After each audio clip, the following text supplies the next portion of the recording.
How was your drive there, Mrs. Fisher? I had to dodge a few things, but sometimes you got to do that. So there's our problem. And now we'll get her fixed and we'll be ready to rock for round 2.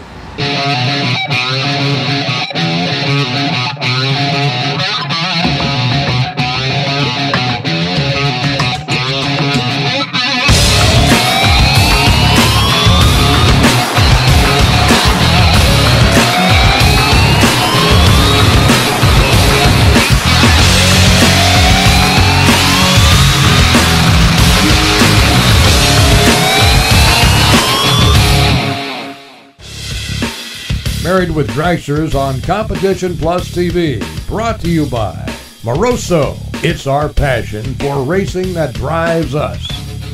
Moser Engineering, the leader in high-performance rear-end components. Jiffy-tite, the leader in quick connect fluid fittings. And by Ohio Crankshaft, quality and innovation for over 40 years.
us to have a buy.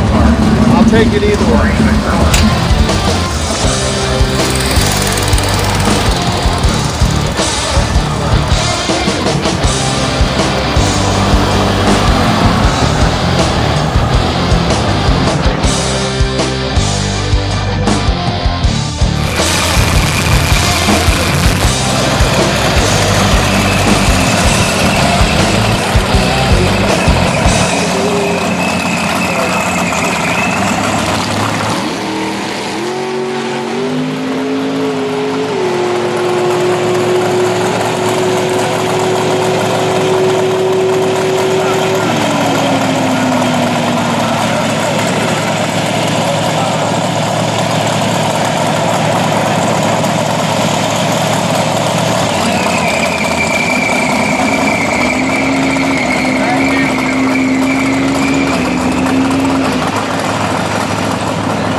Yeah, we don't know what happened, but tried to bring the RPMs up in the burnout on my buy. I was just going to run it to 1,000 foot and get out of it.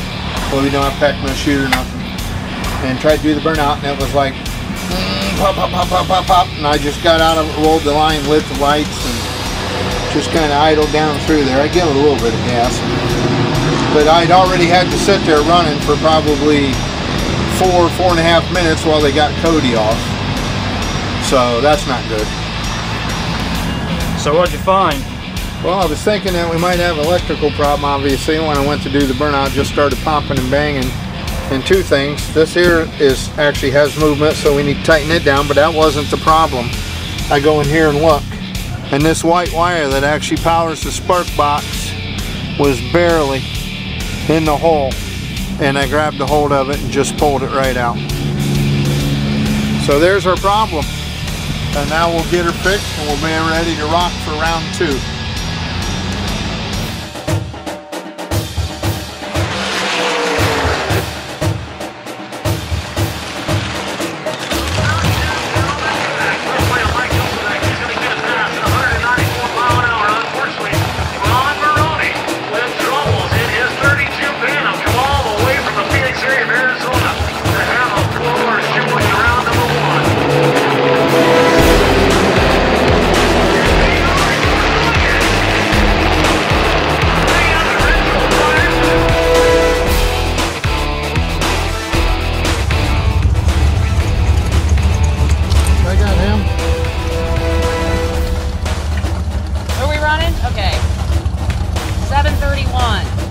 Left lane.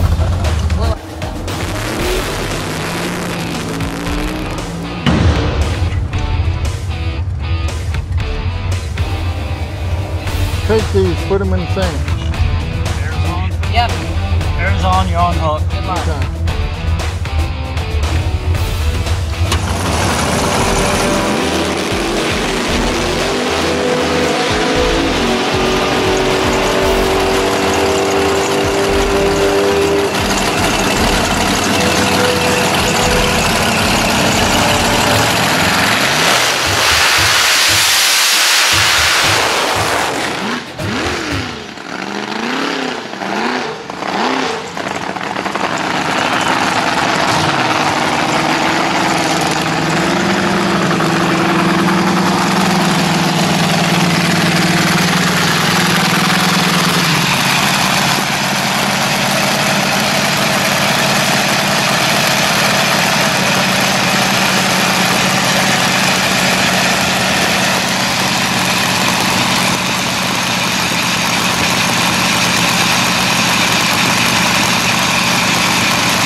Married with Dragsters, brought to you by Moroso, Moser Engineering, Jiffy-tite, and by Ohio Crankshaft on Competition Plus TV.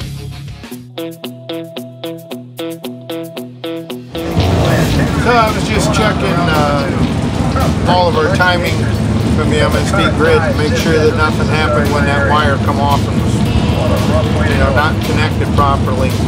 But after the burnout, I staged and went to come up on the limiter to launch, and there was nothing there. And I tried it again on the top end, and sure enough, the gears inside the Pro Charger let go. We couldn't build any boost, therefore it didn't want to come up on RPM and launch. And one of those deals. So we're done for this race. Stan, we're going to be bringing a Pro Charger to you Monday. Hope you can fix it up.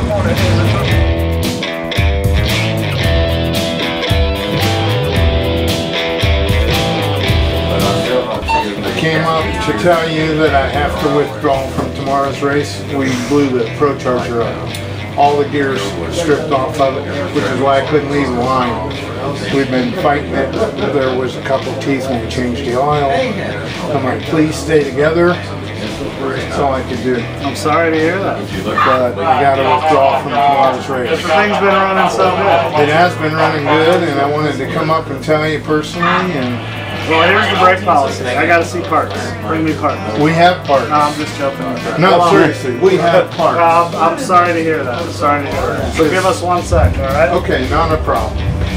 It's called Mountain Motor Pro Stock for a reason. These guys come from a long racing lineage back in the moonshine and bootlegging days when the bigger the motor, the more horsepower you could create.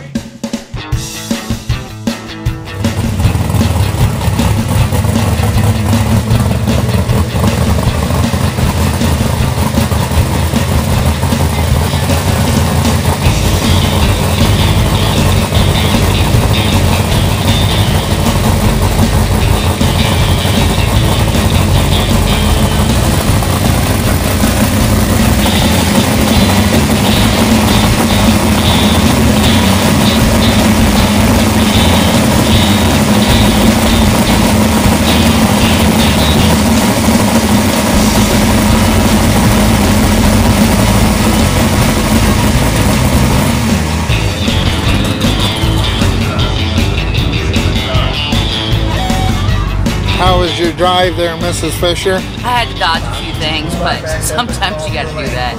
And go all the way down to the end so I could make the corner and get back the right direction. I'm like, holy cow, there's big chunks of asphalt. I'm like,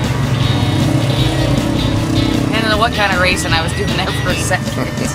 I almost thought you was in NASCAR. NASCrap.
Sometimes just getting one round feels like a load of bricks are off your shoulder.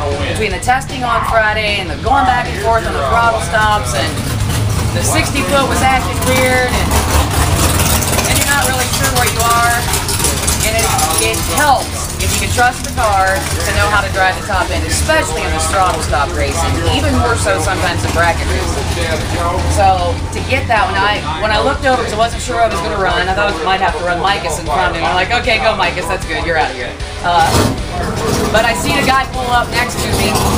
I'm like, okay, cool. I ran him first round at Grand Bend, if you remember from previous episodes. Really nice guy. Went on to win the race. Told him he probably would. But I'm like, okay, I know he doesn't have the mile an hour that a lot of cars do. He wasn't going to let the same thing happen again, even though the race looked very similar down track.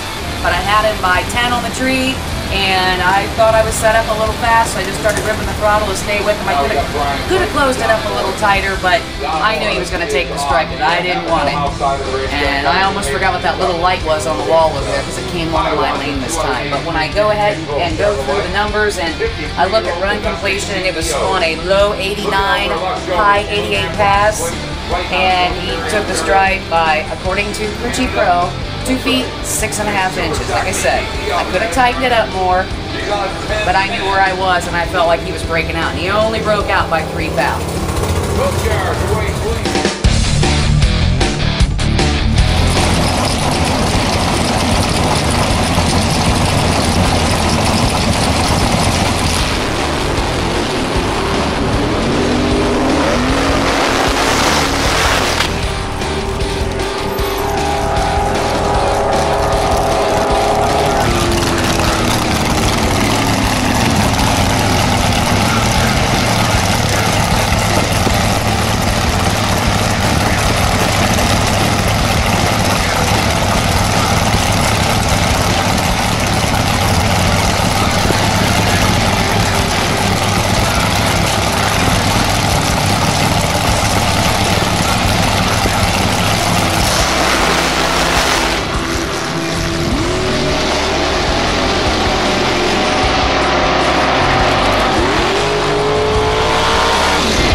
was the last round of IHRA racing for 2013 for me, for both of us, and you know, I got lane choice again. I was real comfortable with where the car was dialed. I put little time in the throttle stop because it's great out here. The air is really cool. Actually a little more humid, but still feels great. I put just a hair more in the delay, but I still wanted to try to stay around that 10 light and be comfortable there. And I just had the best 60 foot I'd had of the weekend in the throttle stop stuff. Last round I had a 150, 160 foot. The round before, on the time run earlier today, it was a 150 with a something 60 foot.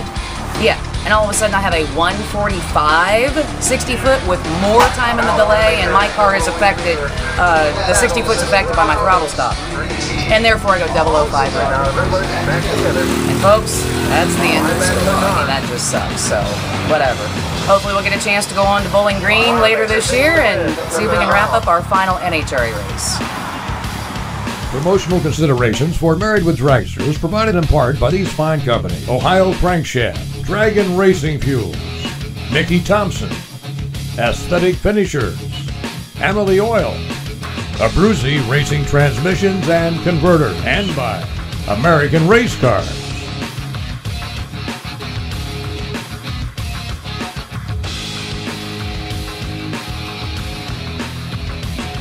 Oh, and you can't be driving the race cars.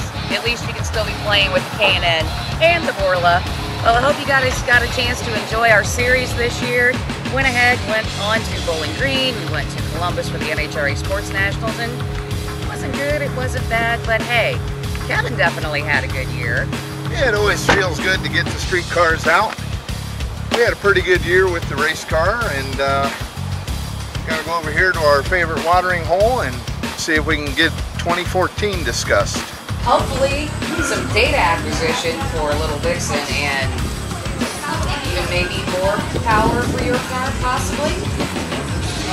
If we can get some wheelbase on it. Well, we do. We have lots of plans for 2014, and we hope you get a chance to see them. If you want to see more of Married with Dragsters in 2014, just send an email to the address at the bottom of your screen. Cheers! Here's to another great season.